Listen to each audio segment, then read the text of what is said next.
Bonjour et bienvenue sur notre chaîne dédiée à l'actualité africaine. Le Cameroun est sous tension après l'annonce des résultats de la présidentielle. Paul Biya rempile pour un 8e mandat à la tête du pays.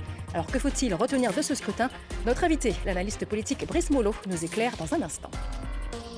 Autre élection, autre résultat, ceux de la Côte d'Ivoire. Et ce score écrasant, le président remporte 89,77% des voix. Le Conseil constitutionnel devra encore valider, mais déjà, les principaux adversaires reconnaissent leur défaite. La commission électorale indique que le taux de participation, lui, est en légère baisse. Et pour ceux qui visent le plus haut poste de Guinée, il faudra désormais débourser près de 90 000 € pour financer sa candidature à la présidentielle. Les acteurs politiques dénoncent un frein à la participation démocratique.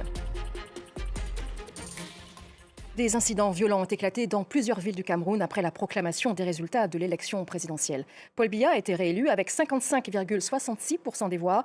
Son principal adversaire, Issa Chiroma Bakary, se retrouve deuxième avec à peine plus de 35% des suffrages. Et dans son fief, la ville de Garoua, au moins 2 personnes ont été tuées lors de manifestations. On fait le point sur cette journée avec notre correspondant à Yaoundé, Marcel Amoko.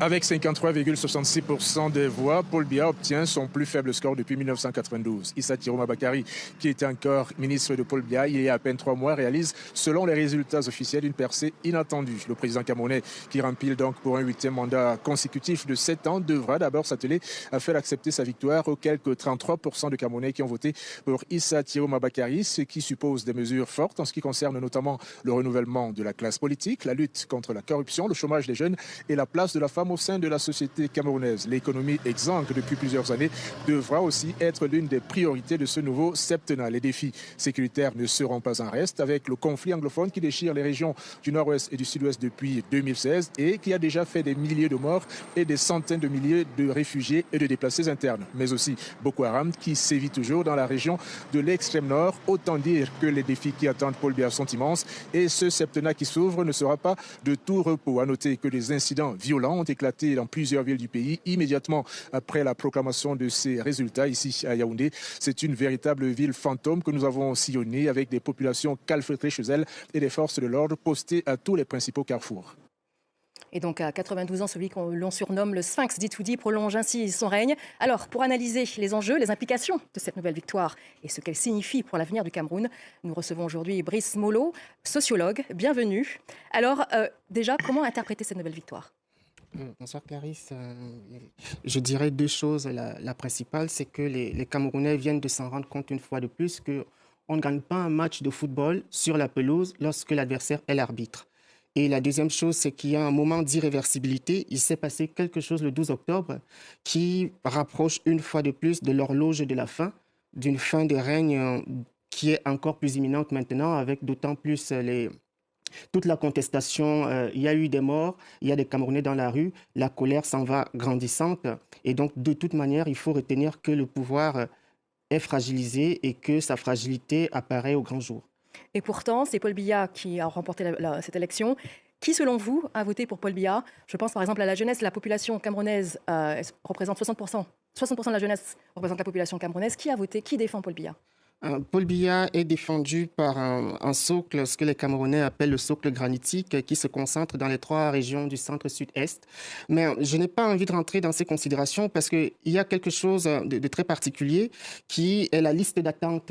C'est que ce régime a produit une liste d'attente qui est très importante, qui est constituée de 2 personnes qui estiment que leur tour arrivera bientôt parce que le régime leur a fait une promesse de loyauté, et ces personnes estiment que leur tour est venu d'être compensé et qu'il n'est pas question que la courroie soit brisée juste devant leur nez. Et à ces personnes s'ajoutent aussi quand même des curiosités, des apories de cette élection. Le fait, par exemple, que Paul Biya ait remporté dans les 2 régions anglophones, principalement au nord-ouest, ce qui apparaît quand même comme un... Alors qu'il y a une crise anglophone dans le pays. Alors qu'il y a une crise anglophone, qui a aussi une crise de légitimité, de toute façon, du système, mais aussi des dirigeants. Donc, on peut retrouver le socle habituel qui vote pour Paul Biya, qui a été fissuré parce que les régions septentrionales ont lâché, mais on retrouve aussi quand même des personnes qui espèrent être rétribuées par ce régime et qui essayent de lui faire montre de loyauté. Alors, le principal adversaire dans ces élections, Issa Chiroma Bakary, lui, s'était déjà déclaré vainqueur au lendemain même de cette élection. Est-ce qu'on peut parler d'une élection crédible ou c'est trop tard Je pense, je trahirais mon métier d'historien en revenant sur cette question parce qu'on n'en est plus là. C'est la question qu'il fallait se poser le 12, le 13, le 14 et au plus tard le 15. En Côte d'Ivoire, dès le lendemain, on avait des résultats partiels, mais au Cameroun, 15 jours. Donc la question n'est plus à qui a gagné et qui a perdu. La question, c'est qu'est-ce qu'on fait maintenant que le Cameroun est à feu et à sang, que des grandes villes voient des jeunes désœuvrés sans perspective d'avenir sortis dans la rue, brûlés, incendiés, contestés, même des autorités qui jusque-là avaient semblé être les plus légitimes. On a vu des profanations dans des églises et des autorités traditionnelles. Donc, il se passe quelque chose qui nous oblige à ne pas rester figés au 12 octobre où on se posait la question de qui a gagné parce qu'aujourd'hui, on n'en est plus là. Et justement, on parlait de contestation. Sur quoi reposent ces contestations ? Elles reposent sur ce que j'appelais des apories, sur le fait que Paul Biya ait gagné, d'abord, alors que les gens, dans une perspective de l'immédiateté, avaient des résultats qui émanaient, que ce soit des bureaux ou que ce soit des constructions d'acteurs qui sont accusés d'avoir instrumentalisé la jeunesse, peu importe, mais les gens avaient des résultats instantanément. Et pour ces gens, il n'y a pas de cohérence entre ce qu'ils considèrent être les vrais résultats et ce qui a été annoncé par un conseil constitutionnel auquel aucun acteur crédible ne croit, en fait. On parle donc de colère. Est-ce que vous pensez que cette colère, en tout cas parmi une certaine partie de la population, est-ce que vous pensez que cette colère va durer ? Contrairement à ce que certains peuvent penser, de mon point de vue, la question n'est pas plus si le régime va faire des concessions que si Issa Chiroma et ceux qui le soutiennent vont accepter les concessions du régime. Donc, je pense que l'acteur central en ce moment, ce n'est pas Paul Biya, c'est Issa Chiroma. Pourquoi ? Parce que connaissant très bien les parties du Cameroun où il se trouve, pour avoir Issa Chiroma, il y a deux choses. Soit il faudra négocier et il accepte la négociation, soit il faudra marcher sur le corps des centaines de Camerounais. Et je pense que le Cameroun, en ce moment, n'a ni les moyens de se permettre d'ouvrir cette nouvelle crise qui serait de trop, ni en fait besoin de se lancer dans une telle démarche parce qu'on a des chantiers éminemment plus importants que de se livrer à des guerres. Et je pense que le personnel politique actuel du Cameroun ne mérite pas que des jeunes meurent pour eux. Est-ce que ce ne serait pas également l'occasion, l'opportunité pour que l'opposition s'unisse ? Parce que là, il y a évidemment Chiroma, mais il y a également Kamto. Est-ce que ce serait peut-être l'occasion pour que la contestation puisse être le pôle qui réunira l'opposition ? Il me semble que cela n'est plus possible parce qu'aujourd'hui même, Cabral Libi, qui était troisième à cette élection, qui a eu 3% de suffrages, a reconnu la victoire de Paul Biya. D'autres opposants comme Akere Mouna ont contesté le résultat, mais on voit déjà qu'au sein de ces oppositions, déjà, il n'y a pas d'union. Mais la question, encore une fois, c'est qu'est-ce qu'on fait face à la situation dans laquelle se trouve le Cameroun ? Est-ce qu'on ouvre la porte à tout le monde et que pour une fois dans l'histoire de ce pays, depuis mai 55, où le régime actuel a été constitué avec les tueries de Messa, est-ce que pour une fois, on s'est dit que les armes ne résoudront pas les problèmes et qu'il faut pour une fois qu'on s'asseye, qu'on discute et qu'on pense ensemble le Cameroun, mais autrement ? Et c'est pour ça que je pense qu'il faut renoncer à l'État-nation.